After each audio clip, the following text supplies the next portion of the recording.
Well, yes, he was terrific, and he and I had developed a relationship as I was growing up, although obviously it was very sporadic, but he would come to St. Joe to visit family and was always very protective in a way of me and interested in what I was doing. And then when I became an adult, he was also very interested, particularly as I began to get involved politically. I think he had an interest, latent perhaps, even to run for office himself at some point. And I remember him saying to me one day, well into his career, and I think I already had been in elected office, he said to me, you know, I've been thinking about running for Senate, U.S. Senate from New York. Mm-hmm. And he said, the only thing is I don't want to go through a campaign. And I remember saying to him, well, I'm sorry, then you can't be a U.S. Senator. What would people want to know about Walter Cronkite that maybe from just watching him on television and being America's most trusted man and sort of a genial grandfather at times? I think that perception of him might have been through exposure only on television, was that he was rather stern and he was very serious, maybe didn't smile very much. He was not that way in person. No. And I don't mean just with family and friends. With anybody who would meet him, he was outgoing. He loved to tell jokes. He had a great sense of humor. He was a warm, affectionate man. So it was really great to be able to know him in that way.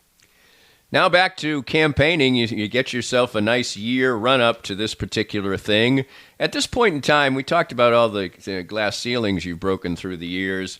Would you say that in 1999 that being a woman running for mayor was not that big an issue, or was it still?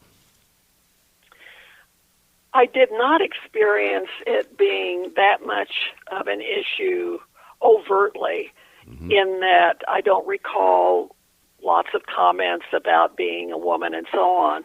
The one area where I did get feedback, usually from people who had heard somebody say something behind my back, was that I might be an okay mayor, except with economic development, that I wouldn't know much about that, wouldn't be that interested.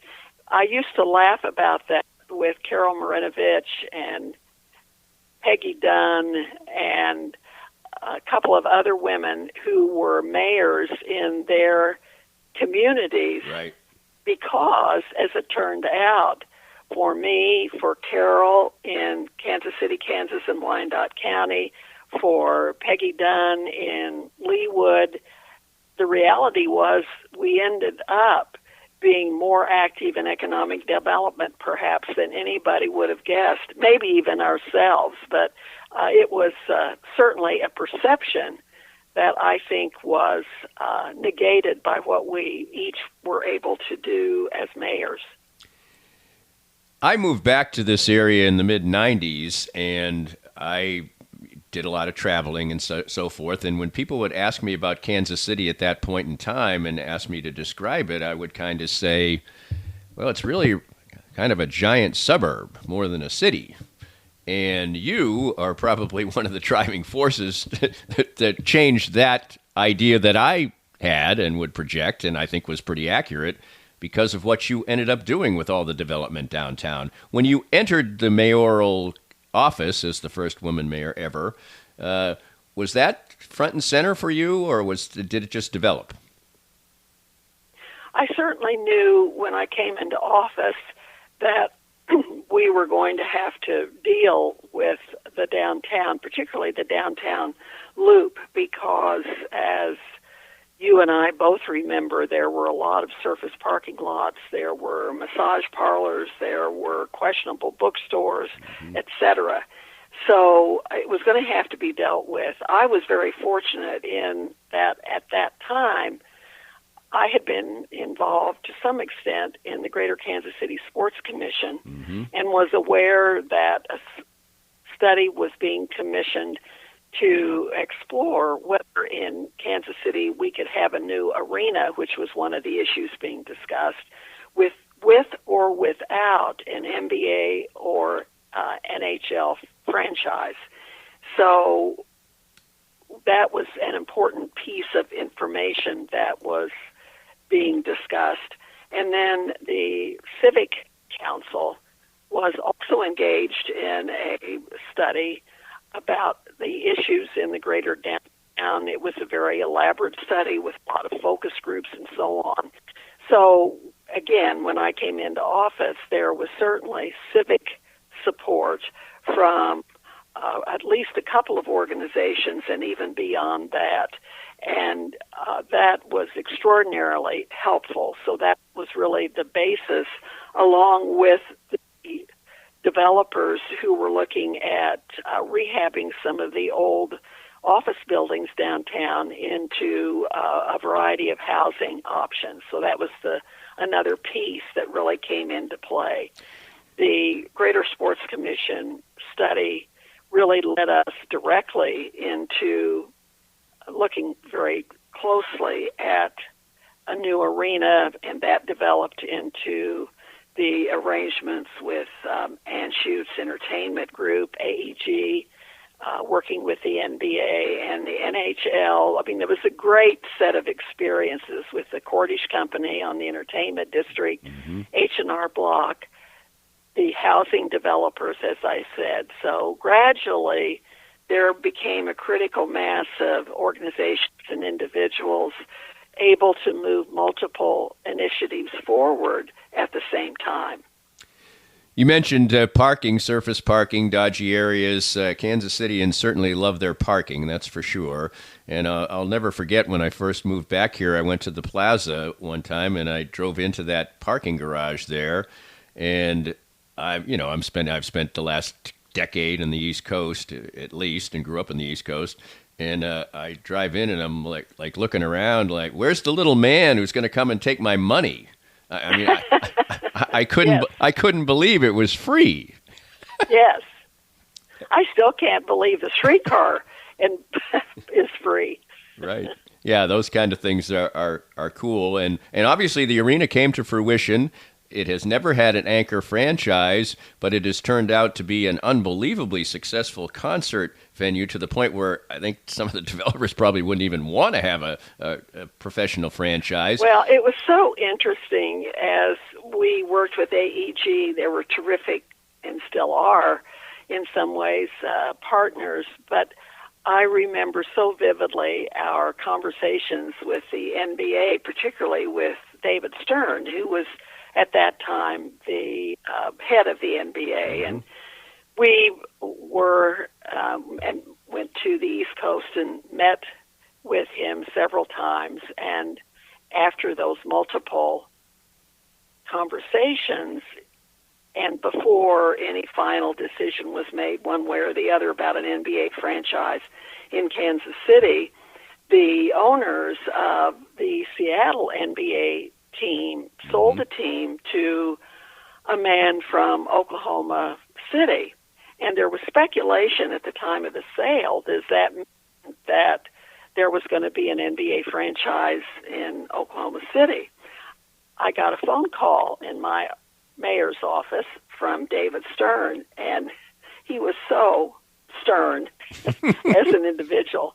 And he said, "Mayor, this is David Stern, and I'm calling to tell you that under no circumstance will there ever be an NBA franchise in Oklahoma City." Wow. I love that story because, of course, there was. There was and subsequently. And is, as a matter of fact, yes, as well. Very successful one. Right, and the arena obviously has been a tremendous success, but one of the things that did not end up happening and was a very close call towards the end of your tenure was having a baseball stadium downtown. Basically, I think the Royals in the end kind of put the kibosh to that because of parking, I think is one of the issues. But anyway, now that we're revisiting that again, that must sort of stir memories for you. Well, yes, and I do remember meeting with the owner of the Royals at that time, and I don't know that it was so much the parking. I don't even think he ever seriously considered having the Royals downtown. For some reason, that was just anathema to him. Mm-hmm. And in fact, he even said to me at one point that maybe he ought to think about the Royals having a stadium in southern Johnson County. So for whatever set of reasons, right, that was just not going to happen with the ownership at that time. I'm very hopeful, personally, right, that there ends up being the new Royal Stadium in our greater downtown area. I know there's discussion of several options at this point. My preference by far initially, and I want to qualify it by right, saying I don't know any of the details about the discussions that are ongoing, and I know that's where the decisions will be made. But on the surface, the location I favor is the one immediately south of the arena. The location right, that was basically on the ballot that right. lost recently. I hope that location will still be in the mix of consideration. The synergy that it offers or would offer, I think, merits serious consideration. You mentioned the term limits, and your term limit came to an end in 2007, and shortly after that, you would embark on the role that you just concluded with your retirement from Park University, which was the connection to this particular conversation. What is it like to leave an office like mayor? You didn't have to go and lose at that point or anything else, and you would subsequently obviously have another campaign. But what was it like? Do you feel like it's unfinished business? Do you feel like you're Roosevelt and you wish you could have another term, or what was it like? My thought process at that time in 2007, thinking about what I would do if I could run again, I honestly don't know what I would have decided. Right. Thinking back about it from a greater distance, I think I would have taken on a third term if I could have gotten reelected. But again, that's all hindsight, right, and I don't know what I would have decided at that time. My run for Congress in 2008 was in many ways an amazing experience in that I had the opportunity to meet a lot of national politicians at that time. I was running on the Democratic ticket, so I was able to receive a lot of support nationally, which I very much appreciated, as well as the support that I received in the region. The most difficult part about the experience was the unbelievable demand in terms of raising money. That was an eye-opener to me. And I remember talking with a woman who had been on in the U.S. Congress from the Chicago area for years, was still serving, was very successful as a member of Congress. And we were talking during the campaign, and she said to me, "Don't you just hate fundraising?" Mm-hmm. I remember when I had to have a root canal, and I was so glad because I wouldn't have to raise any money that day. And I thought to myself, what have I gotten myself into?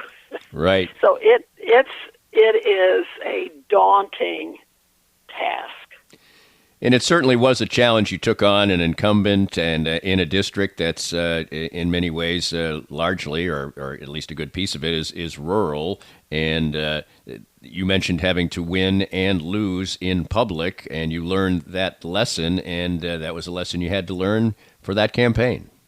That's right. I did lose, but I do relish the parts of the except for the fundraising, the parts of the campaign that I did experience. And I loved being in the rural communities. My family background on my mother's side goes back to Maitland, Missouri, a small town south of Maryville that barely exists at this point. Maryville, where my parents both attended and graduated